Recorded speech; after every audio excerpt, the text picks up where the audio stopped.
Commission, Monday, July 27th. We're in the Town Hall meeting room. First item on the agenda is the election of Chairman, Vice Chairman, and Secretary for the term ending June 30, 2017. Are there any nominations? I nominate Deke for chair. I second that. Okay. As long as he wants it. Are there any other nominations? I move the nominations be closed and the secretary send to a ballot. Okay. We're going to vote simply because we actually lack an appointed secretary right now. I've been functioning as a secretary, and for both those reasons, I don't think it appropriate that I vote. But I appreciate that. Whoops. So, all in favor? All opposed? Thank you, I think. Okay. Oops, I'm just filling in the blanks here. Are there any nominations for Vice Chairman? Dolph? I think we should nominate Phyllis for Vice Chairman. I second that. All right. Are there any other nominations for Vice Chairman? I move they be closed, secretary casts one ballot. Well, you know, I think again, let's see. Why don't we just do it by vote? Just, all in favor? Aye. Nay? All approved. Unanimous. Okay. And as I mentioned before, what happened during the last term is that we had a secretary who needed to resign from the commission, so we sort of never really reappointed anyone. I guess I functioned as a secretary in the sense of providing the minutes for the meeting. If there is someone who would like to assume that responsibility, I will gladly pay them.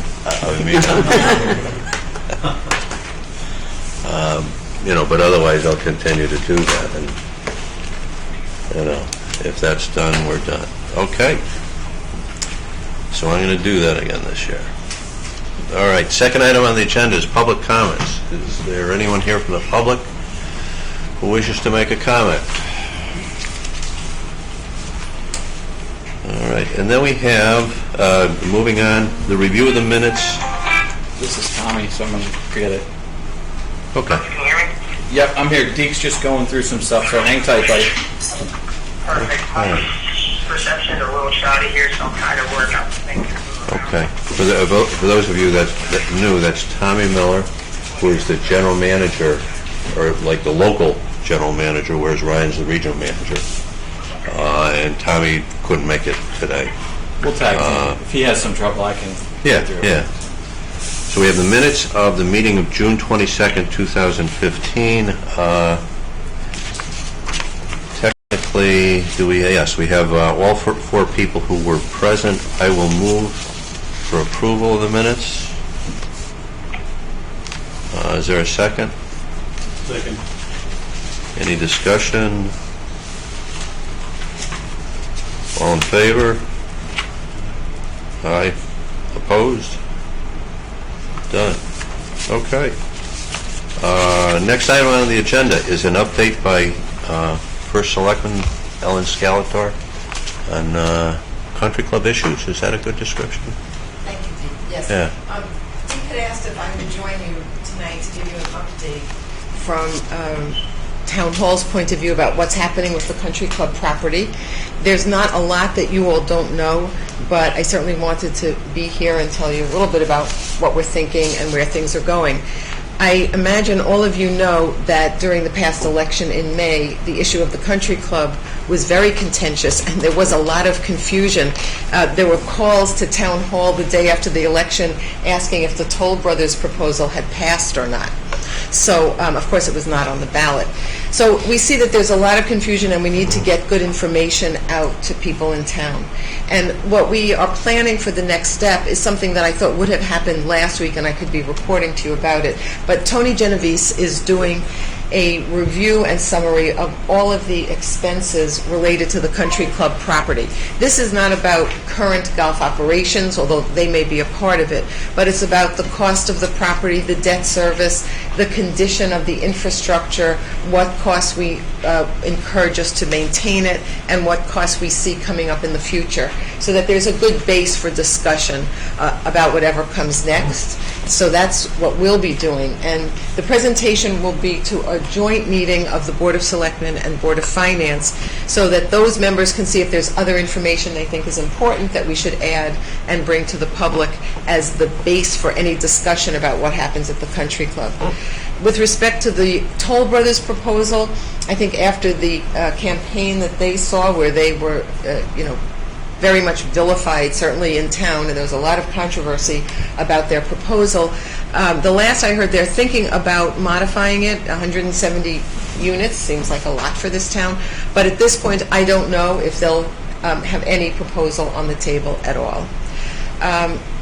With respect to Billy Casper Golf, I think you all know better than I do the details of what's happening, but from everything I know, Billy Casper is doing a great job, and things are going very, very well at the club. The numbers are very positive for us.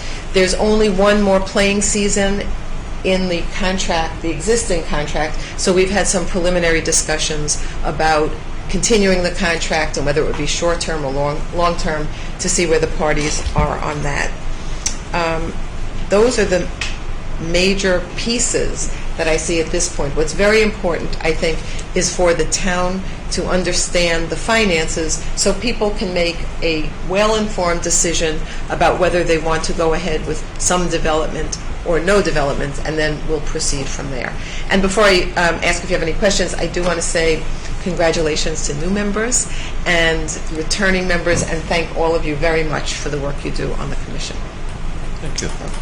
Has that meeting or the Board of Selectmen, Board of Finance meeting been rescheduled? No, it hasn't Yeah. been rescheduled. Okay. We thought Tony would be ready last week, but there's been so much going on.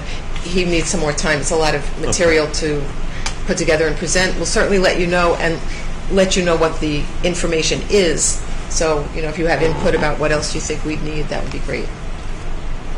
Any questions? I have a question. Oh, go ahead, Doug. Do you think there's any chance that Toll Brothers will withdraw? I think there's a chance. I really don't know what they're contemplating at this point. And we did a national search on that, correct? Yes, our consultant had sent out to various organizations and entities around the country. I mean, maybe somebody new will appear, Okay, but yeah. so far, when we did our RFP, we only had 2 responses, and one of the responding entities withdrew once they found out what it was like working with a town. I think they were used to more private entity speed in what they did. So we only had the one proposal from Toll, and we'll see what happens. Okay.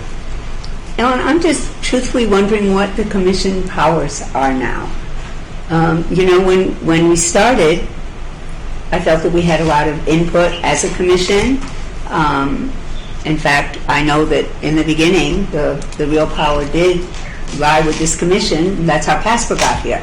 And then we did have other powers, and I just am trying to figure out now exactly what this commission's responsibility is and what power or non-power they have. When I went to town hall to find out, certainly this is not what we've been doing as a commission. We've been kind of sitting here talking about what goes on, and we get these reports, but that's all we've done. Mm-hmm. And there hasn't been any real give and take. We talked about sand traps, and I think there are other issues that could be addressed on the golf course. And so I'm just wondering, going forward, what the town envisions this commission's role is. We have new members. I've been doing this now for a few years, and as I said last month, I have enjoyed the company of the people I'm working with here, but I don't really know what we're doing here. Mm-hmm. And that's just the truth. That's how I feel now, and I don't think that I'm alone in that view? Well, I have not reviewed that for this meeting, Phyllis, but after the renegotiation of the contract with Billy Casper Golf, I believe we had conversations about it, and that this commission is the town entity to which Billy Casper reports, and you oversee their reports to make sure they are maintaining the club the course the way we think it should be, looking at the data that they bring to you and seeing if it's satisfactory or if there are problems. I think that we need to explore exactly what this commission does. Because if we have a conversation about anything that's on the golf course, now it's very different than it was prior to the last negotiation with Casper. Well, I'm not sure exactly the details you're speaking about. I'd be glad to look into it. If you think we don't need this commission any longer, that's something for us to consider. Well, I think that you need to consider what this commission does. That's all I'm asking. Absolutely. I'd be glad to do that. Any other questions? Yeah, I think that my feeling, being on this commission, is really to look at the future of the golf course. And the future of the golf course is, do we keep a 9-hole course? Do we keep a 18-hole course? Do we sell off some of the land? Do we keep the land? I think this is part of my feeling that we should be doing. I know you've been, I looked through the minutes, okay, and a lot of your minutes have really been looking more toward how the golf course is doing. Is it making money? Are they losing money? A thing there. But I think you need the whole picture. And the whole picture is really, where do we go with this golf course? It's not just the golf course. It's a- where do we go with the building? Where do we go with the Everything. tennis Well, I'm court? saying the golf course, when I'm saying the golf course, the whole picture. And I think you're right. I think you got to have some kind of direction of what you want to do. If I'm Well, the plan had been to have the Toll Brothers proposal presented to all of the different boards and commissions that have jurisdiction relating to the country club. Certainly, this commission was one of the prime commissions that would be looking at that. At this point, however, we're taking a few steps back.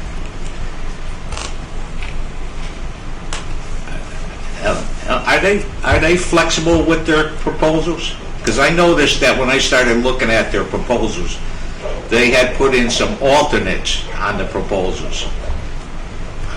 Let's say the commission here, can they present something to them as an alternate that we feel that should be done? Or is that... With respect to golf, I think at this point we had done it through a town RFP.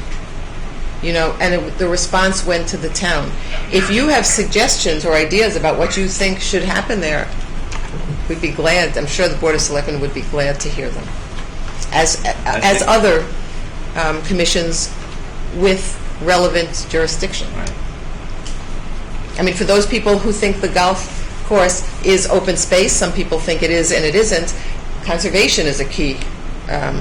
Is key. To those people who think it's about recreation, that the town should be managing, the Recreation Commission is key. So there are many, many commissions that I think bring expertise and points of view on this issue.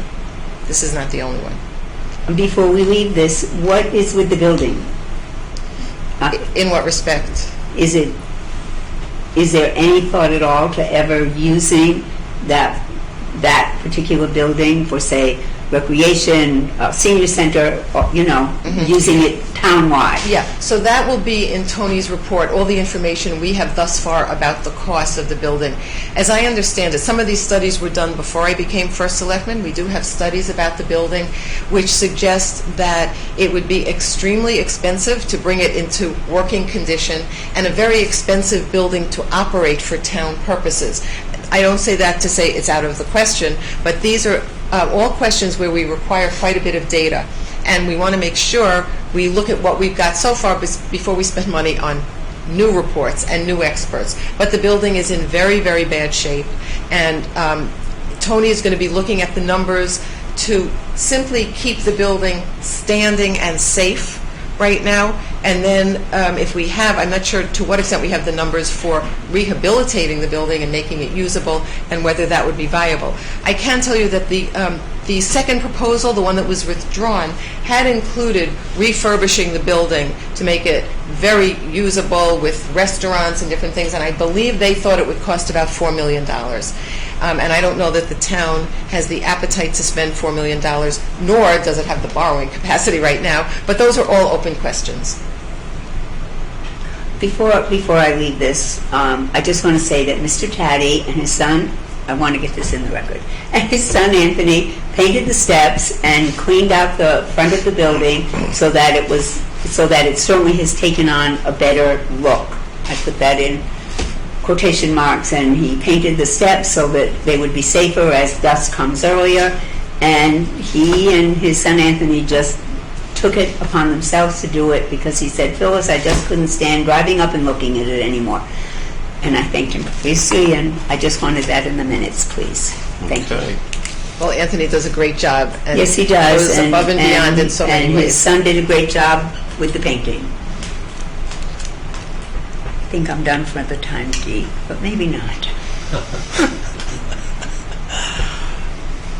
Any other questions of Ellen or pertaining to this? Okay. You might note that I've already made my first mistake.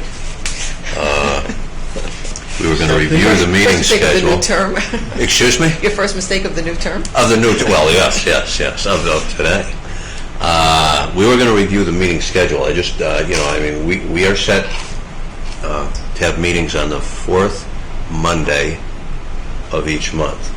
I would say that, like being in the fourth week or thereabouts is sort of important, just from the standpoint of like getting financial information, in the prior month. And so, is everyone okay, or particularly new members, is fourth Monday okay? Or? Okay, fine. So we'll just roll with that.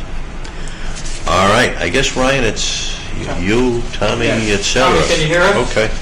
Yeah, Phil, you got me? Yeah, I'm going to go ahead and just introduce the team here, and then we'll walk through, and we can tag team this thing. Thank you, Lee. I appreciate it. I think there's some new members in the room, too, that you haven't met, but my name's Ryan Phelps. I'm the Regional Director of Operations for Billy Casper. My territory, and Greg will introduce in a second, is just north of Philadelphia, kind of up to Syracuse and over to Cape Cod. So Woodbridge is kind of right in the center of that, maybe just a little bit to the right, but it gives us. I'm fairly local to the market. I live in Westchester County, New York, and Greg lives in Hartford, so close by.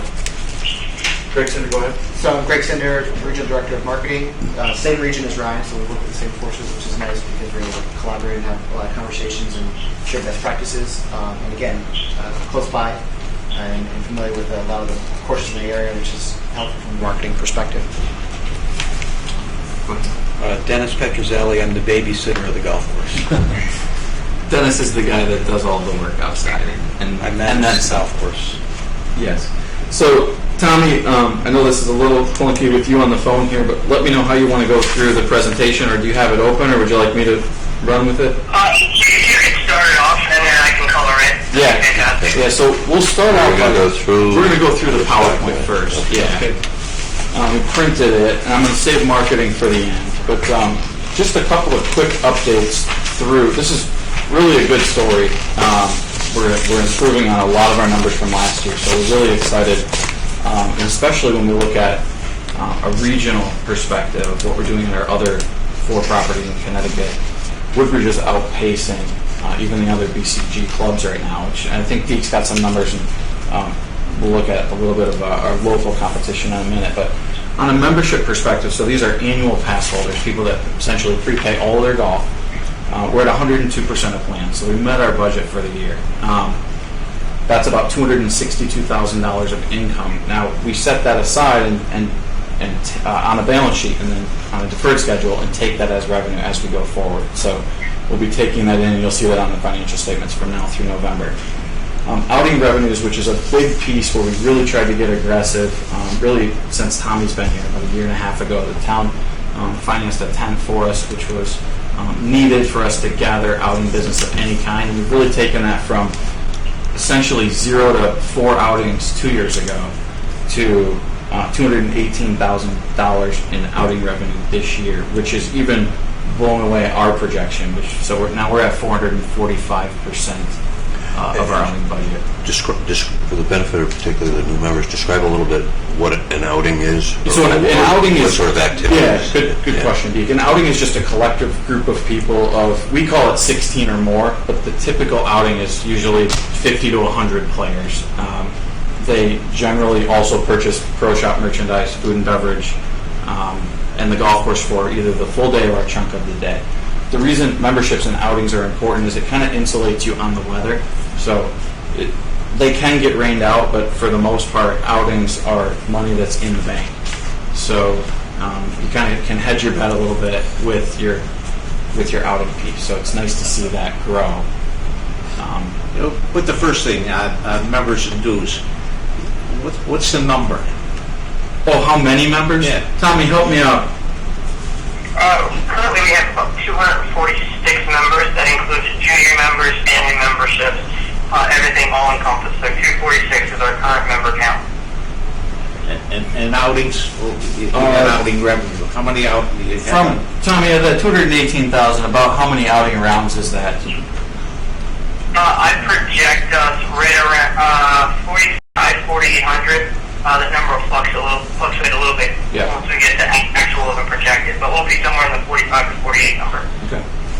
So basically, you take the outings, you divide them into the 218, it gives you an idea of how much each outing brings in? Per person, yeah. Okay. And that's a good question too, because outings are always higher per person revenue than a daily fee player. So you're always, shouldn't say always, but 99% of the time, you're getting more money for an outing guest than you are just for a guest off the street. Do our outings have a specific day, or is it like a Monday, or is it non-Monday? No, unlike a private club, which would typically only host events on a Monday, we'll do outings 7 days a week. But we do, so we have to, it's not an exact science, because if you do them all over the place, you'll lose your membership, who can't get on the golf course. And if you do them on weekends, you've got to get a significant amount of money from those events because your daily fee golfer will play there and fill you up. Do outings include tournaments? Yes. Same. Yeah, when we speak to an outing, it's any group of people over 16 players that's together. And I take it you have prizes when they... Every outing's different. I mean, we'll do outings for, for a I hope you don't corporation. mind if I question. Why would I mind? Geek doesn't mind. No, because I'd like to know a little bit more. We'll do events for corporations that may spend more money, and then we'll do events for charities, which may be looking to have as much donation as they can. So it really runs the gamut on what they add. Some are looking for, a cheaper time slot and a cheaper month, and some aren't. Okay, thank you. So flipping the page, just to talk about results over prior year, greens fees now are up 10,400 over the previous year. I'm sorry, just back up. So these are like the forecasted results, as distinct from the results through June? This is actually through the June 30th financial statement. Okay. So, and we'll talk in a minute because these are improving as we go. But right now, through June, we're beating our greens fees, which is the biggest number. That's the core of what we do. So we're ahead in that. We're ahead in membership. Pro shop sales are flat. Golf card sales are up $3,000. Those are our loyalty cards. So that's actually a significant amount of cards. Tommy, what are we charging per card? We're at 79, and it includes round of golf. Okay. But if you look at that over prior year, there's pretty significant growth in that department for us. I'd say you're looking at 25 or 30% over prior year. Yeah, so the good news with the card sale growth is that those are customers who have indicated to us that they want to play a lot of golf at Woodbridge. So it's nice to get those cards in people's hands. Oh, they're member prospects. And they are member prospects too. Total revenue over prior year, I'm just checking Tommy's math too. Yeah, it is $3,700. I know that doesn't sound like a lot, but as some of the newer members here won't recall our previous meetings, but we had one of the later starts we've ever had. A golf course like Woodbridge can typically try to stay open 12 months, which is unrealistic, but there are years we can do it. But it's very rare that we are closed all the way into that April time. Usually we can get March and even some February stuff. So we started in a little bit of a deficit, and we've clawed our way back to budget, which is in a pretty good spot compared to our peer group. And we'll talk to that in a little bit more detail. So what's driving our success this year? Well, our rounds are up. Member rounds are up 373. That's just a product of having more members that are playing more golf. Public rounds and outing rounds, we sometimes kind of combine those. That's up about another 400. So These are all related to last year. we're talking When you say- this year over prior years. Numbers. Right. Yep. So you're watching the revenues grow, which is a result of the rounds grow. Again, these are smaller numbers, and I want to talk July a little bit because July is really doing much better than my computer just shut down. July is kind of turning a corner for us. We're way out of pacing where we budgeted. So Yeah, just to interject. And so, if I can just interject here real quick, if you don't mind, one of the things that we've seen, and you can speak to it at a regional level, is obviously with the slower start, we were a little late, but also in June, over prior year, we lost 2 Sundays and then 3 weekdays. And just to put that in perspective, that's probably between $20,000 to $30,000 that we lost over prior year, just strictly weather-based. right, and that's a good point. And one of those Sundays was Father's Day, which is the busiest golfing day of the year. So it is a weather-driven dip that we saw in June, that we saw everywhere in June. Next question. So the rounds are up almost 800 rounds, and the revenue is up just under $4,000. I knew It somebody- seems like Yeah. very little Yeah. It money is. per round. It is. What the reason, that's a great question. So the reason that the revenue is not up very much and the rounds are up significant is, one, your member play isn't going to impact that because members are essentially playing at $0. But the other rounds just means people are playing in slots that don't cost as much. So we're increasing our rounds in middle of the day or twilight, where we may have had some less play over prior year in prime time slots like weekend mornings. It's a little difficult to always, we call that APR, average per round. It's a little difficult to talk about APR because, as Tommy just mentioned, if you have some rain that happens on weekends, you miss that whole day, and that dramatically reduces your APR and might not tell exactly the right story. So I think after July closes, you're going to see the revenue and the rounds start to tick back up. But we just took a little bit of a dip in June. So a lot of the rounds that we're up right now were April rounds, which are very low dollar rounds because we're kind of out of season. I see. And also, the member rounds helps explain it too. That makes sense. Yeah, I do have a little APR stuff later on. Yeah, we want to too. Yeah, I mean, I And looked the other at. thing I'd like to interject Hold here, on, guys, is- hold on, Tommy. Hold on, because Deeks, you cut him off a few times. I just want to make 2 things.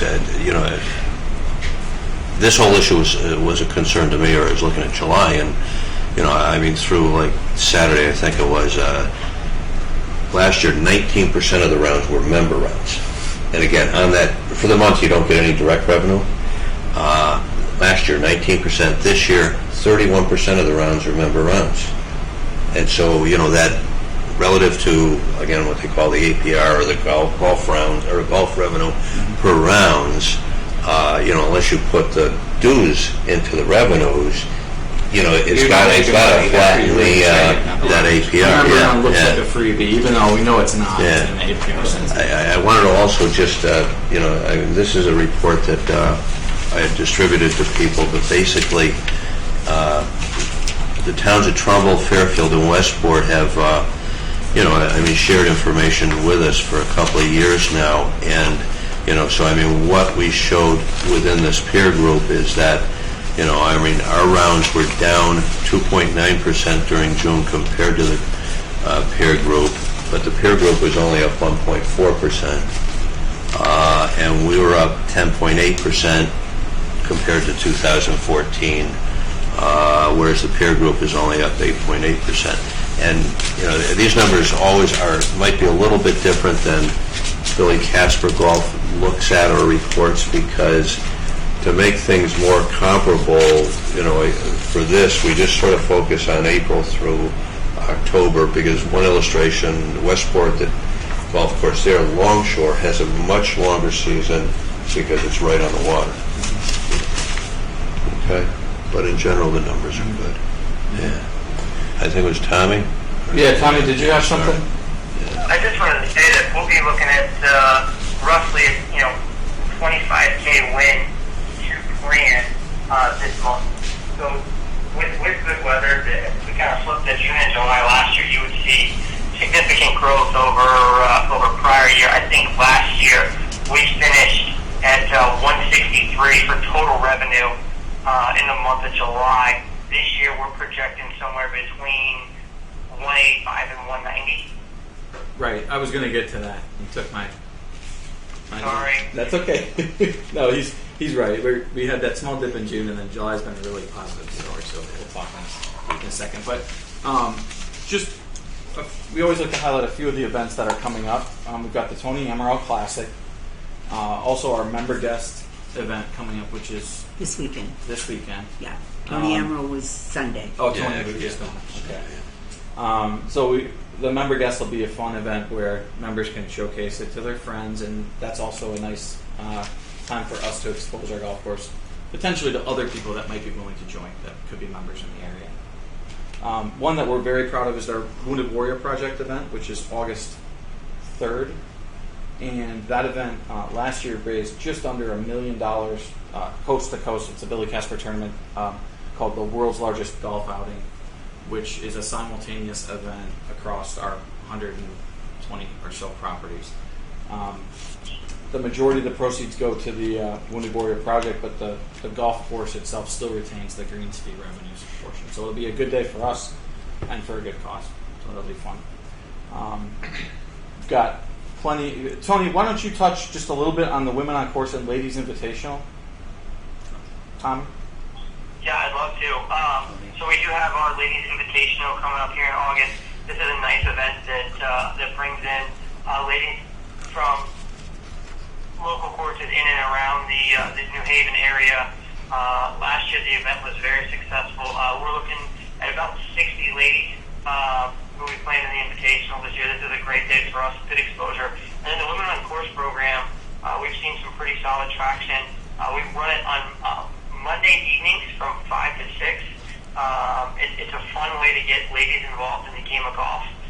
It's kind of a no-pressure, come out and enjoy some golf with your friends and maybe learn a new sport, but also don't be afraid to come out and drink a glass of wine and socialize with friends. So it's kind of all-encompassing, kind of growth of the game component, along with social fun, and just trying to get more women involved at our facility. And we've seen some pretty good numbers with that so far.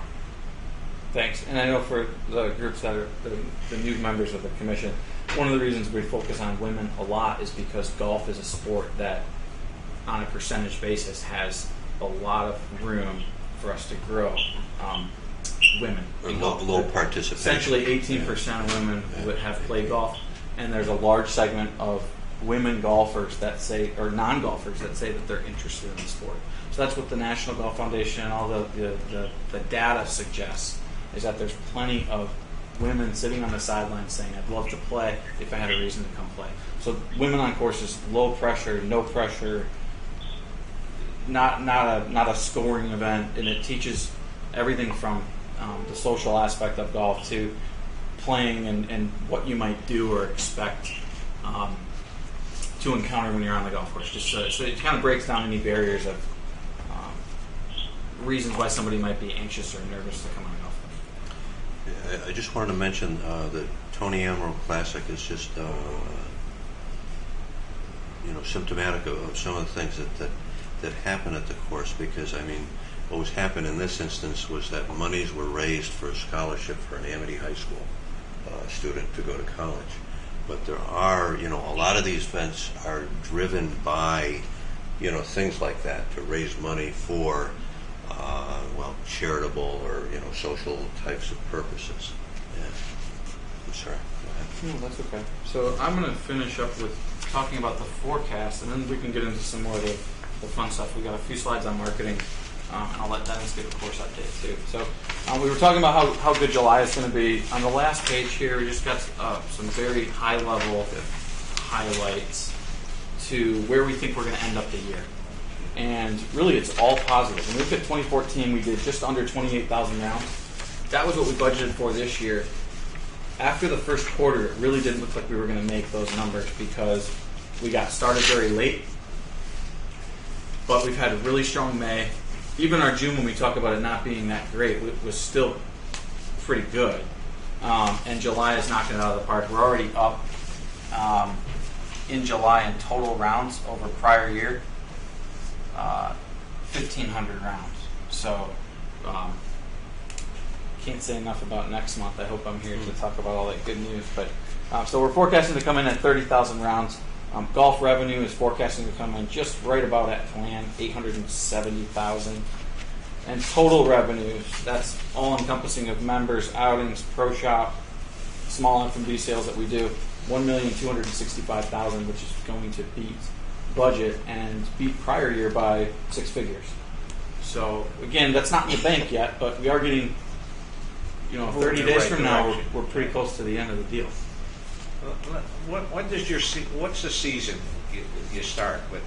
I know you talked about it, but I didn't. Well, we try to just go by the weather. Is that what you? It's all weather driven. So we really tried for 12 months.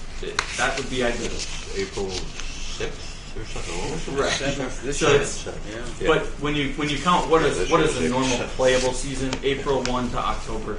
April through what? November? October? Yeah, April to October would be.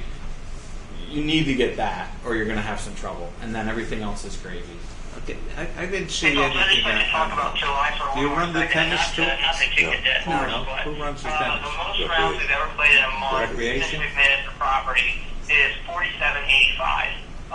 This month, we're going to finish between 55 and 5,700 rounds of golf. Right. Which is just absolutely incredible when you consider how many rounds of golf that really is. If we can just talk to the peer group, I believe as through last night, we were the top producing club in the state of Connecticut as far as rounds played in July, if I'm not mistaken. In that peer set. That's within the Billy Casper Golf. Oh, yeah, peer. yeah, clearly. Yeah. Mm-hmm. Yep. Okay. So, But go ahead. yeah, no, I was just going to say, the forecast is sort of illustrative of maybe the opportunity here, and I say it in this sense. A lot of the dollars that are realized were, like, the prices were sort of set last year. In the sense of, like, dues, and I say last year, or certainly before the golf course was open, in the sense of, like, the dues, some of your outings get booked, a while beforehand, and, now all of a sudden we've got, obviously more interest from the very standpoint of more rounds. Right. And so it's inherently a pricing opportunity. And this is, as I've described it, this is like an airplane. The more seats you can sell, the more revenue you make, and every dollar goes right to the bottom line. Yeah. Okay. So that kind of finishes up my part of the presentation, which would typically be done by Tommy. Now what I'm going to do is, I think this is a good segue into Greg, but just go over a couple of the marketing slides. These are the ones that weren't passed out last stapled. And kind of go through some of the back of the house stuff on how we're trying to attract new golfers to the golf course. So the first slide that I have to talk about today gets into Net Promoter Score, which is so I guess I'll take a little What step to back. do with the colors here? we thought we were going to be able to project. Next time we'll definitely make it work. But so I guess just a step back for the new members. We've got a really big focus in 2015 and going forward around from a marketing perspective, but also marketing analytics and making sure that everything that we're implementing and putting in place at the course, we're able to track how well it's working, so we know if it's something we want to continue or not. And so a really important metric when it comes to any consumer business is Net Promoter Score. It's used in virtually every industry. And basically, it's a question that you survey your customers You say, how likely is it that you would recommend our company, product, service to a friend or colleague? And so respondents can answer anywhere from a 0 to a 10. And so a 0 to 6 is considered a detractor. This is someone who has something negative to say about your business. 6 or 7, 7 or 8 are passive. So these are people who are, kind of wishy-washy about it. And 9 or 10 are promoters. And so when you think about it, to someone to say a 9 or a 10 means that they really do like your business and they're very strong about it. So these are our most loyal customers. They're people who will buy memberships, they'll buy loyalty cards, and they're engaged with the property. So obviously we want to create as many promoters as we can and stay away from detractors. So to calculate your score, you take the percentage of respondents who are promoters and you subtract the percentage of respondents that are detractors, and that gives you a score. So you could have a score anywhere from positive 100 to negative 100. That's the full spectrum of what it could be.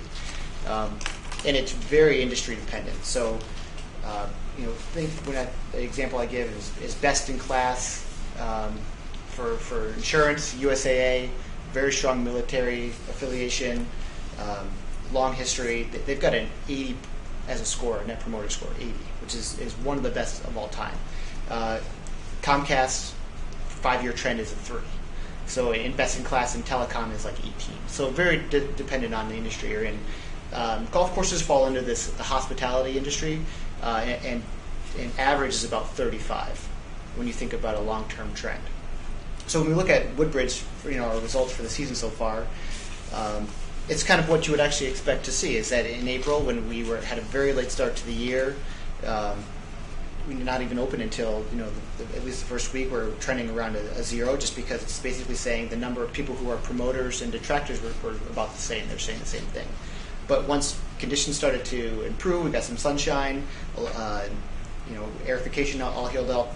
We're at 40% in June and July, which are very strong numbers. Billy Casper average right now is about 43%. And when I went back and looked at our 2014 results at Woodbridge, our high water mark was at 36. So I think this is a really positive trend in what we're observing in terms of, and this is all aspects of it. It's the playability of the course. It's the customer service that they receive. It's the pace of play. It's how well their cart works. It's all of those things that factor into a net promoter score. And Greg, you may have said this, but the respondents include all categories in the sense of daily fee, members, all outing, categories. Yep. Okay. Yep. And so basically, we survey people the first time they play with us to say, welcome. We've got you in our database now, and we'd like to get some feedback from you. And then periodically throughout the season, as they come back and play, we continue. So not every week. If you play every week, you're not getting an email every week. It's much more random than that. But the idea is to try to reach out and touch as many consumers as we can to get their feedback. What's nice about that too is that now we've got their email address and they're in our database, and so we can send them promotions and deals and offers that we're running at the course. And I'll touch on that a little bit more later on. I got one. I'm going to ask a lot of questions. I hope you don't mind. Okay. Absolutely. But are you guys on the website? Do you have an internet site? Yep. Is there? Let's say I want to play golf. Is there a way that I can tell the tee time that is that on there? Yep. So I haven't looked at it, but So we have 2 ways that you can actually book a tee time online. The first is through our website, and we do have an online booking capability through there, so you can pick what tee time you'd want to play at and what price you'd pay there. And then we also use Golf Now, which I'm not sure if you're familiar with. They've done a lot of commercials where it's basically an aggregator. It's like a kayak.com. For instead of airline tickets, it's for golf courses, and so you can go on and see what courses in my area have a 10:30 tee time available, and where can I go play.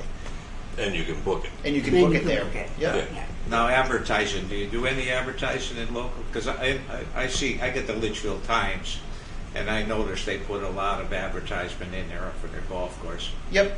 So we try to do so move a little bit away from print media.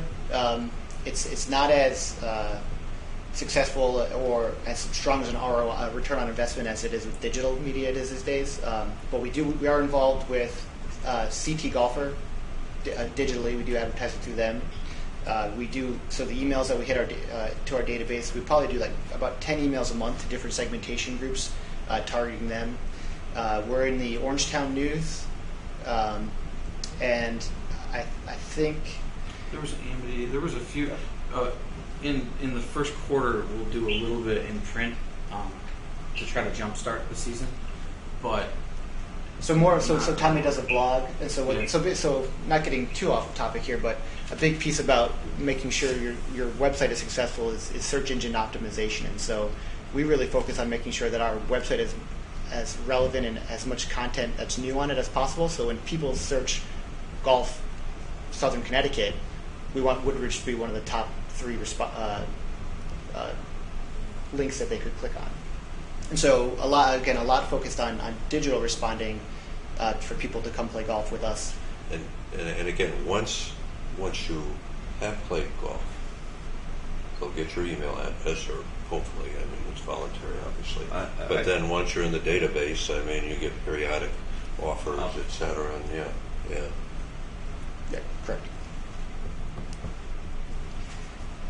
So the next slide I have gets into a little bit about the APR that we were talking about earlier. And again, really the point of this slide that I wanted to bring was, if we look at I'm comparing year-to-date 2014 to year-to-date 2015, and this is actually through halfway through July, so a little bit different than the financials what Ryan was looking at. But I wanted to really compare the fact that if we look at our totals across the bottom of the first table there, 2014 to 2015, our rounds per player, 2.5 last year, 2.4 this year, so consistent. The average player revenue is down slightly, but if we look across to the last 3 columns, the unique golfers is up 10%. So this is the not one person playing us 5,000 times in the month, right? It's 250, 300 people playing us more and more, and you can see the big driver of that comes from the third party, which is up 20%. So that's our Golf Now, which we consider as an acquisition tool. So people go online, they're looking for golf in Southern Connecticut, they find Woodbridge, they may have never played here before, they come play the course, they're in our database, and we're able to attract them and keep them, and they come play us more and more. So that 21% unique golfer up, they're playing 17% of the rounds, and they're playing at 27% more total checked-in fees. So we're getting more people through Golf Now, they're playing more rounds, and we're getting more total revenue from them. So it's working as attracting new golfers, a great acquisition tool. And then we're able to hold on to them because they're playing, more golf with us as the season goes on. But the key is really to have more people come play golf that aren't members, because that's where the revenue is, really. No, but that's only part of it. Look. Because without your members, your member revenue is what allows you to just start to move forward. If you didn't have all these members, you couldn't go anywhere. But I'm saying that the revenue members are a certain amount of money. The members that they bring from the public adds to gives them more money, more revenue. Yes, but so the key is to bring more public people. more everything. So a public player. Well, excuse me, could I just interject here? But at some point, there is a point where that if you just keep bringing in people from the public and your members aren't able to get on the golf course, you're going to lose your members. Right. No It's all about balance. Exactly, right? Right. Just as a member, trying to make you understand that members also need to be able to have time on the golf course. They've paid prior. They paid not even knowing if it's going to rain for 3 months. But key, there's a certain amount of members you can have on the course. So there's a limit at which you can't have thousands of members on the course. Yeah, we had, I don't think did you ever have too many members? Well, you have members who can't get on the course at certain times, so you have to there has to be a balance. A balance, but your members, that's money in the bank. You need to have a substantial number of members because they're the people who allow you to just get the season started, right? Mm-hmm. Without your 200 and something members, we'd be nowhere. We'd be out. Yeah, you get it's so your public golf you're trying to convert to members. Right. Your members is a critical piece, and then when it gets to a point where you actually have access problems, then your rate can go up, which is what the opportunity is. So once we have too many people out there, and granted there are times of the day where it can get difficult, where you can't, where start members increasing can't get rate. on. And because I don't need every public golfer now, I just need some public golfers. But let me ask you another question. What do you feel that a good number for total membership should be to run a golf course? It doesn't. That's a complicated question because it depends on how many rounds they're playing and what the expectation is on access. And you know, some of the memberships, as an example, are twilight in the sense of limited access during the day. Some of the members are 5-day members as opposed to 7-day members. Right. You know, so I mean, Well, you know, I'll give there's a you lot a of different cuts right. at it. I'll and- give you a perfect and- example. I used to be a 7-day member, as were the women I played golf with. It got too difficult on the weekend because there was a lot of public play. The men's group were playing. We backed off and came down to 5-day members because we just felt we had the luxury of playing during the week and we didn't wish to be on the golf course for the amount of time it was going to take us because of public golfers and members who could only play on the weekends. So there is a balance that has to be found, but this is one example of, there were 4 of us, say, that went from 7-day to 5-day because we just found we couldn't get access on the weekend. Fair? Right. So That you have to be sounds- careful. Yeah, it sounds reasonable. So there's a whole analytics team. Some of that didn't make sense. We'll talk about it a lot with Greg and his team work with Tommy on this whole analytics piece. So they're measuring, I don't know, just put the next.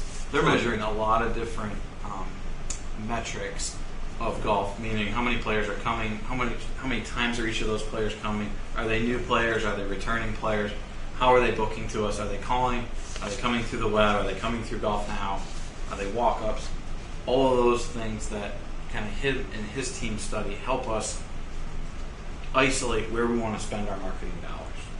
And right now we have a low marketing budget, obviously, and we think that the best use of those funds are away from print, radio, TV, and into things that we can physically track to that individual golfer. So when we send the message out to you via email, we actually can see if you opened it, forwarded it, or if you actually even came back out and played in that next time period.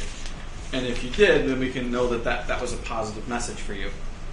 Newspapers and some of those other things right now, just in our industry, the frequency that you would need is too expensive right now for us to give it a real go. But let's put it this way: your revenue depends a lot on weather too. I mean, up and down weather. Yeah. So It's all weather. it's basically to have more members that sign up Right. because they're signed up whether the weather's rainy or not. So I mean, that's what I'm It's an saying. insurance policy. What is in a regular 18-hole course? What would you say to have an average? I mean, a good membership. Let me put it to you this way: in a public golf facility, Right. we used to think, and maybe still do, the perfect mix is 60% daily fee, 20% members, 20% outings of rounds. So I don't know how many people that is, but I'd like to see 20% of our rounds be members, 20% of our rounds be outings, and 60% be daily. Is probably somewhere in the neighborhood of successful. But golf courses, we have golf courses that have huge membership components, paying a lot of money and low daily fee, and they work. And then we have vice versa, where we'll have golf clubs with very few members, and they're making it all up in the daily fee. So golf is very It's not cookie cutter. yeah, it's not like a Hampton Inn, which is kind of the same from here to Hawaii. Every course is so unique to its market and what courses are around it and how difficult it is and long and easy. There's a lot of other factors there that make it a And little you got bit difficult to answer. 2 other golf courses. Actually, 3 other golf courses that you're competing with, really. More than that. Yeah, lots. Yeah, more than 3. Yeah, I'll keep moving. The next slide that I wanted to get into just touched on what Ryan and Tommy were talking about earlier. It's this chart with the graph at the top.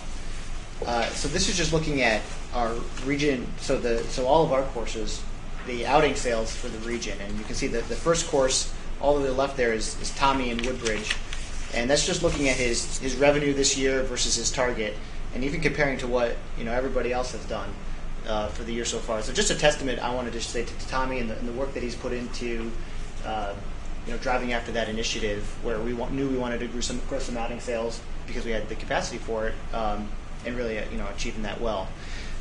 Below that gets into some of the marketing collateral that we put together. So we've got a design team back in our home office in Virginia, and they're professional designers, and it's their job to come up with new creative ideas about how we can promote the programs that we want to have and run. So, for example, all the way on the right there, Tommy came up with a Wednesday Hump Day deal, and so they came out and put together the fun piece you see there. All the way, if you move to the Golf Academy and the Women on Course event, and joining Woodbridge for the membership piece. So we do these, so these come out as flyers, and they get hung up in the per shop and on site. We also do them for emails and on the website and banners and stuff like that. So a really dedicated team down in Virginia who puts a lot of work into making sure that we're sticking to the brand that we want to make sure that the course has, but also attracting the right consumers and delivering to them what they respond to. Ryan, trying to sort of average these numbers on the graph, it sort of looks like this was a good year for outings. Is that an accurate description? Well, or? what we're seeing is I took out actually rid of the revenue thing on the left-hand side, but yeah, most people are at their targets. I was going to say. But I mean, but was the target, much higher than last year? Not this one. It's different at Woodbridge, albeit we're killing our because we started at 0 3 years ago. Yeah. So we're seeing exponential growth, whereas Right. in Oxford Greens, for instance, that we've been at 12 years. Yeah. There's Plateaus. and you know what to expect. You're up 5%, down 5%, and you're kind of in that range here. But we're doing. I guess what I'm saying is sometimes it's heavily influenced by the economy, Absolutely. and so is a category of a product or whatever. Has this been a good year for your clubs? Yes, but Yeah. year to date, no. But May through today in July, yes. Yeah. It's very difficult all over the Northeast. We lost at least a full month where we should have made revenue. Even in New Jersey and Pennsylvania, where But I mean for outings alone. For outings. alone, Yeah. yeah. Okay. And I agree with you that is a lot more. Corporations are getting back into having their tournaments It seems, and things yeah. like that Yeah, because they yeah, took a break yeah. for a little while Yeah. the economy was sluggish. Could I ask Tommy if maybe Hump Day will go up a little bit next year, price-wise? Tommy, Is he there? you still on? Yeah. Yeah. See it go up a couple dollars. We know that we've seen a lot of traction with Hump Day. The reason we picked Wednesday was actually our slowest day when I first started there. So we wanted to find a way to get people to the facility. And even if it was a little lower APR, I was confident that the condition would be pretty good. And it's kind of like a buy one get one coupon, where you're not looking to make your money necessarily off the first transaction, but you're looking to build some loyalty and create a good experience. You can develop a loyal customer. So with that being said, we know that we still get players who the only reason they come out is for the $29. We'd like to see that go up to maybe $32, $33. I mean, we think that would be reasonable, and we wouldn't see a lot of drop off with just a couple dollar increase. Tommy, I think that's a great idea. It was, I have to say, there must have been, Tommy, how many golfers did you have last Wednesday? 243. Total, Yeah. Okay. Okay, just asking, Tommy. It was a zoo. The last. So we'll call it, can I say organized chaos? No, it was fabulous, Tommy. It was fabulous. I'm just asking if maybe looking ahead for next year, it could go up a I touch. think we're going to be looking at presenting you. a whole new rate structure. Great idea. Okay. Yeah, we understand that there's, and we're in the same boat as far as we want to see the APR increase, and maybe take a few rounds off of the golf course, or at least at level par, so we can still create a good experience, and so we can keep the pace intact, so we can keep the condition intact. Those things are all important to us. But now we have a little bit of leverage to drive APR. I think kind of year one, year two, we want to make sure and Ryan touched on this earlier, that we get we have every golfer here. Now we can be a little more selective. I couldn't agree more, Tommy. Just asking. Thank you very much. Do any of our competitors have a hump day on a special day, a Wednesday, or any other day? They stole it from us, which I think imitation is the best form of flattery. So theirs is maybe $1 or $2 more than ours, but I got a little wry smile out of it. That's for sure. Okay. The last thing I just want to touch on, this next slide that I had, was actually a comment that was left to us this past weekend on our corporate Facebook page, and just a comment and a a thanks to what Tommy and Dennis are doing here. Just say how great your staff is doing at Woodbridge, Connecticut. Really turned the course around. By far the friendliest and helpful staff I've had. Me being a Woodbridge resident, loving the direction the course is going. Just felt like you guys needed to know. So that was some nice feedback that we got at a corporate level, and wanted to just bring that back and share that with you guys as well. So that is the operations and marketing piece of our update. I think that we've said it a bunch of times, but the message is we're right at plan right now, so we're doing okay. We're a little bit behind in bottom line profitability, but we see us catching up and beating our budget for the year. And then the last piece I had was the guy that's making it all possible, Dennis, for your agronomic update. Thanks. I really for me? Yeah. No, you can anything you want to update us on, okay. or any questions agronomically that the group might have. First of all, welcome new members. I'll try to not speak Latin to you, so try to keep things so everybody can understand things. Typically, this time of year is the most difficult to keep grass alive. So every day to me is like going to war right now. Because between the heat, humidity, is it going to rain? Do we got too much rain? I need more rain. My pond is low to irrigate from. So I'm not a happy person this time of year. I'm kind of grumpy because it's just, I hate this time of year. But anyhow, every day is a battle, literally, trying to keep the grass alive. We're basically growing different varieties of grasses, different strains of grasses, and some of those grasses just don't like the heat, don't like the dry weather, don't like the humidity. So it's my job to keep them all happy, and it's very difficult to do, but we do the best we can. For instance, 2 weekends ago, we had an extreme heat for the weekend, and it spilled over until Monday, Tuesday as well. And our weaker grasses just didn't like it, and it just decided to check out on us.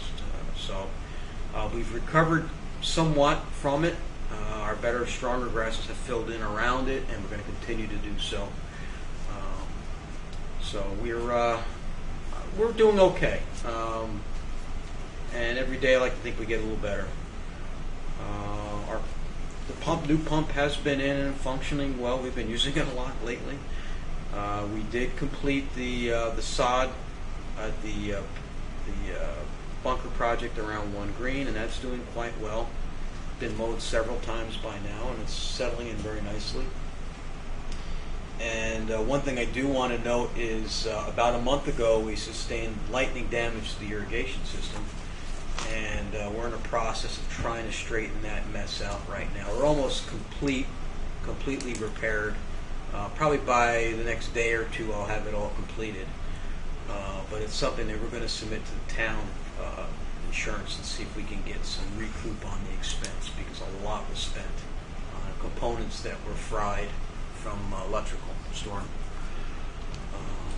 But other than that, we just keep battling every day and looking forward to the fall right now. So, any questions? I do have before I have a question, Dennis, I have to say that I think the sand traps that are no longer sand traps on one, I think it's really helped the whole first hole. I think the course is looking great, so that is to you and your people. But my only question is there any way to get some of the, between 7 and 11, the weeds have filled in, and I know it's a time thing, I know it's a person thing, but I worry because people go to look for their golf balls. Oh, the creek? And there's no, you can't figure out where the weeds end and the water begins, and there's not very much water. So I'm just wondering if there's a chance to get some of that done between 7 and going around 11. I've watched some of the people from 11 come over and try and deal with that same thing, and the women I play with oftentimes are, and I just worry someone's going to lose footing in that whole thing, and then we'll all be sorry. But I think the course is really, I think it really, considering what you're dealing with in terms of the weather this year, I think the course looks great. And Tommy, I think that your staff and you've done a fabulous job. Everybody that I see and talk to when I'm there, and I'm there a lot, is really pleased with what's happening at Woodbridge. And since I'm the one who's there from this commission, I thought I should just compliment you all. Thank you. It's always nice to hear that, because I know when the pace of play is a little slow, or one thing or another pops up during a round, it's always nice to get some positive feedback, because it's not always that way. So thank you, Phil. We appreciate that. Okay. That's it Yeah, for me. Dennis, I had a couple of questions. Are you seeing anything unusual this year, like weeds, insects? Pretty much everything was. Everything's pretty much normal. Yeah. I was curious to see. We didn't get a chance to aerate the fairways this spring because we just ran out of time before I could get my crabgrass preventer down on the fairways. And I was curious to see how we would fare with the heat. And I'm not really sure. I got to think we would have done better. On crabgrass, you're saying, or? No, I'm saying No. the survival from the heat stress that we Right. experienced 2 weekends ago. I think if we had the ability to aerate the fairways in the spring at least once, I think we would have fared a little better. I'm not sure, but I think we might have. And you're saying that was principally the delayed start? Delayed start. We Yeah. basically didn't have a spring. We basically went from winter to Yeah. summer, and it was just a very compressed time window of spring, and it's just so much that we do in the spring to get ready for the year. That was very difficult to get at. And some of the things I do are very time related, as far as crabgrass preventer and some pests that we deal with. And if I miss my timing on them, then we deal with them all year long. So one thing with the crabgrass, if I put my crabgrass preventer down on an area, and then I break that back chemical barrier with aeration or cultivation, crabgrass will grow. So I just couldn't get the aeration done in time, and get the crabgrass preventer on as well. So we're looking forward to this But fall. are you seeing that much in the fairways? Crabgrass, no, but No. I'm saying as far as the turf strength or healthiness or survival to combat with the heat stress. Yeah. I don't know if we had aerated the spring whether we would have survived that difficult period a little better. I think we would have, to some degree, but it's hard to say. But you will be aerating the fall. Definitely this soon. fall, and Yeah. we are purchasing a coring aerator, which we don't have, and I think that will make that will get a lot of bang for our buck from that machine. Mhm. It's going to do a nice job for us. I got a question. Sure. I heard something about the irrigation system. Do you guys have any way to check how that is? They tell me, I get rumors that that's going to have to be replaced. At some point, it will. Yes, it's Yeah, but not I mean, lifelong. You have, so far it's good, right? It's functioning. It's not the greatest, but Is that steel pipes or is it's it? PVC pipe. But some of the connections are galvanized. Some are cast iron. The biggest problem with the system, it was put in the ground in 1999, and so it's 16 years old right now, which is quite a bit of time as far as irrigation life. And the biggest problem that I run into was the quality of workmanship when it was installed was not good. Okay. So I'm inheriting a lot of the BS that, as far as things that are holding up, or wires that weren't done properly and have corroded. But we're getting through it. It's functioning. It works. We've done a lot of work to it, put a lot of time and money into it to get it as good as it can be. But at some point, it's going to have to be addressed. Replaced. But I mean, irrigation systems, I always say, are like old cars. I mean, in the sense that the older the car gets, every year you kind of put more money into repairs, and you get to a point, I believe, where it just doesn't make sense Right. to keep repairing it, and that's when, Do you have the blueprint of the system? I have a so-called plan, if you want to call it. It's ripped up and In other words, tattered. And what I'm saying to you is, you got an irrigation system. Do you have a plan? Do you have a layout like you have? Okay, this is where the pipe is. I know where everything is. You got everything. Yes. So there's a game plan. So that, let's put it this way: if pipe breaks, you know where to dig I up. know exactly where to go. Okay. I know it better than my own kids, unfortunately.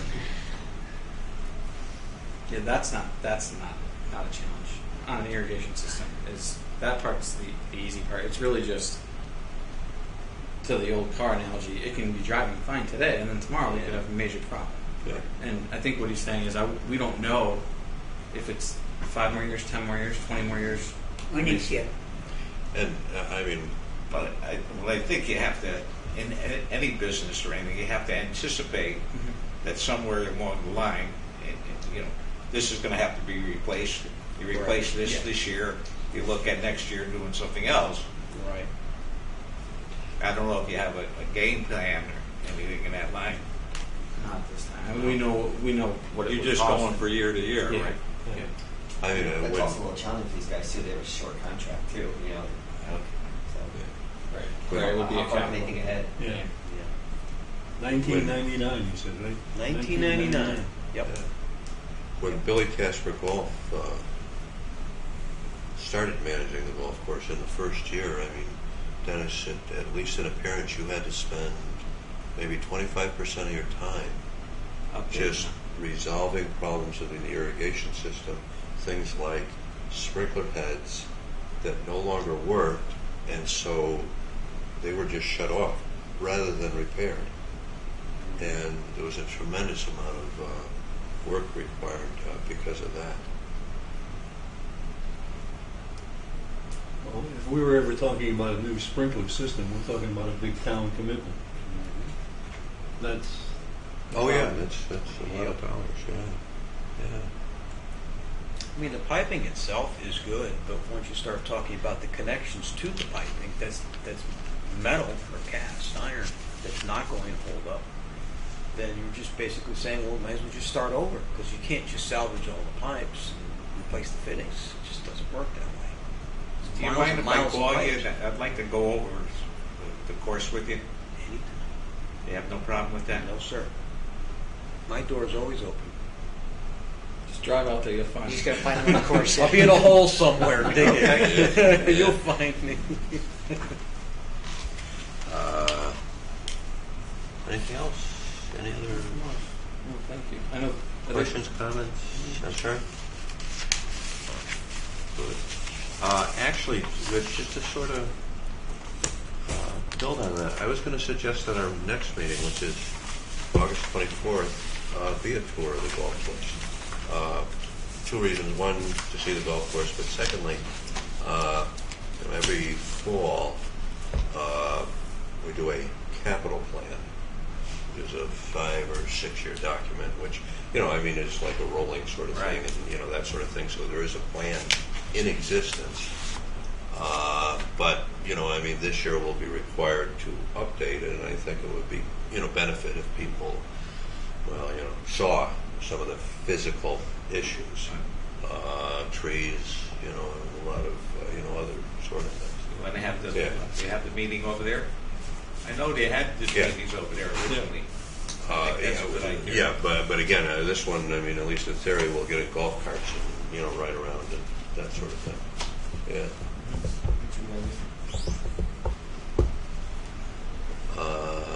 If there's nothing else, I move to adjourn. second. second.